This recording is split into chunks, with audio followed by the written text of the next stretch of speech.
Indian auto industry is going to boom. So don't be left behind.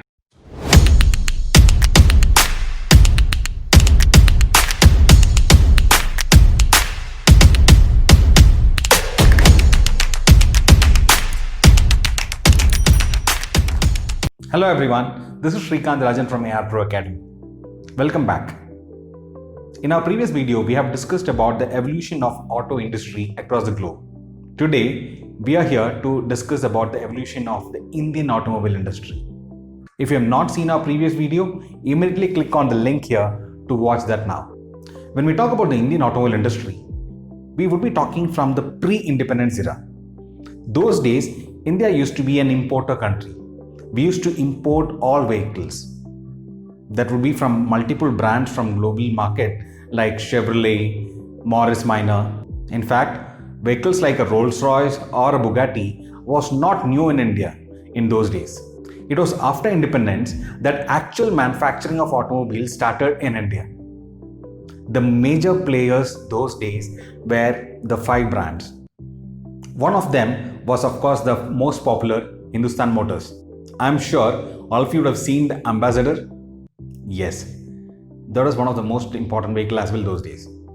After that, there was also Premier Padmini. I'm sure all of you would have seen the Kali Pili taxis, majority of them in Mumbai. All of them used to be the Premier Padmini those days. Then there was Ashok Leyland, which was into commercial vehicles.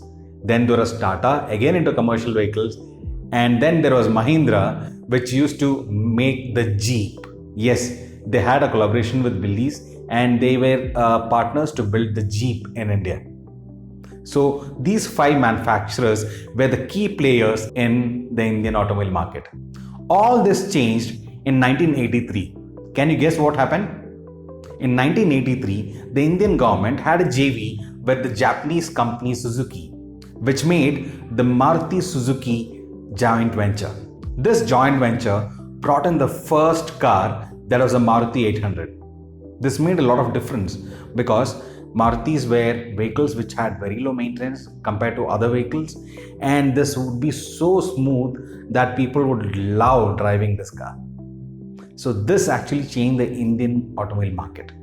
The next big thing in the Indian automobile market happened in 1993 when Indian government de-licensed the automobile market in India. That means foreign companies could enter and start manufacturing cars in Indian market. As all of you know, Indian market always had this advantage of having cheap labor, due to which any foreign company which would come to India and produce a car could actually have a saving of more than 15 to 20% on manufacturing cost. This invited a lot of foreign investment in India, and that is how a lot of companies like Ford, Chevrolet, all of them set up plant in India. You might remember in those days, you must have seen all these names: TVS Suzuki, Kinetic Honda, Hero Honda. So all of this was because of the government law which wanted a foreign investment to have an Indian partner. But when this de-licensing happened, all these manufacturers could come into India on their own. And that is when brands like Hero and Honda split, similar TVS and Suzuki split, and they came with their own presence in India. It was later, in April 2001, importing of vehicles were also allowed. That is when there was a new concept introduced, there was CKD and CBU. Let us understand the first part, that is a CKD. Now what happens in a CKD is the parts of the automobile is imported into India and assembled in a factory in India. Now what are the benefits of this? There is a factory set up in India, there are employees employed from India, and there are more job resources. Now this is the reason Indian government supports CKD. Now the benefit to a manufacturer is, for vehicles which is low selling, he can even consider bringing in the CKD model and assembling it in India, and the import duty is much lower compared to a direct import. Now let us understand a CBU. A CBU is nothing but the complete built unit is imported to India. Now in this instance, the duty or the taxes on these vehicles which are imported goes more than 100%. That means if you're importing a vehicle which is worth 50 lakh rupees, you are going to pay a tax which is more than 50 lakh rupees. So total price can go anything more than 1 crore. So this is what happens in a CBU. But when this particular model that we speak of is sold in very low number, then it makes more sense to go for a CBU. That in fact reduces the taxes on these vehicles, and hence the prices are much lower compared to a CBU.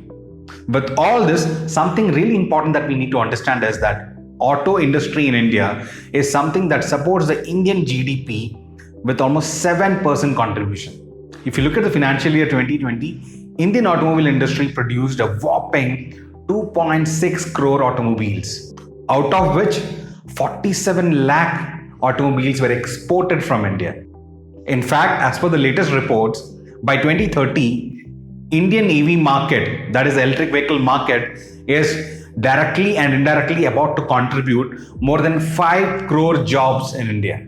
So isn't that fantastic, guys? All of us are in the auto industry at the right time.